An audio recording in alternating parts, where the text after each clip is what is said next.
and dark. These two words sound scary together, right? What if the world as you knew it became silent and dark forever? Now what if I told you that this happened before you could even learn how to talk? What kind of life would you have?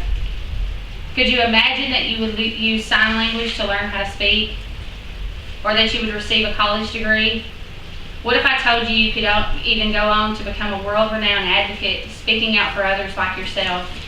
Seem impossible? Well, it's not. One woman proved this. Her name is Helen Keller. Helen was born in Tuscumbia, Alabama, June 27, 1880. At 19 months old, just barely learning how to walk and talk, Helen fell ill. This illness left her deaf and blind. After a few years, Helen's parents decided that they needed to seek help through doctors and institutions. In 1886, they received word from the Perkins Institute that a teacher had been found for Helen. Ann Sullivan arrived at the Keller home in 1887 and would become Helen's teacher and lifelong friend. Immediately, Ann started teaching Helen signs in her hands for words and objects and names. One day, Helen grew tired of this, thinking it was just a game, and threw down a doll she was holding that was sent to her by the girls from the Perkins Institute. Ann followed Helen outside, and someone was pumping water out of the spout, and Ann took her over to it, placed her hand under it, and in the other hand spelled water. Helen finally realized that W-A-T-E-R meant water, and the language barrier was broken. Helen loved to learn after this and wanted to know everything.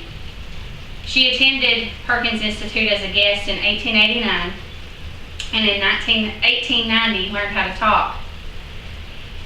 In 1894, she attended the Reich Humanis Institute for the Deaf, and in 1896 went on to the Cambridge School for the Deaf, for special ladies.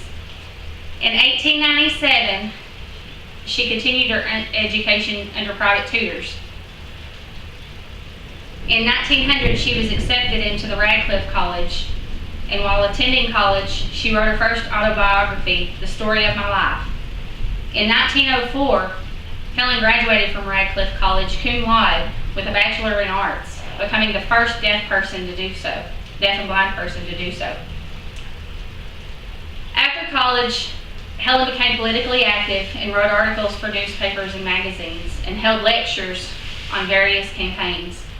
And in the 1920s, Helen became heavily involved in the American Foundation for the Blind, and in the 1940s became a counselor for the American Federation of the Overseas Blind, which sent her traveling in a little over a decade into 35 countries in 5 continents.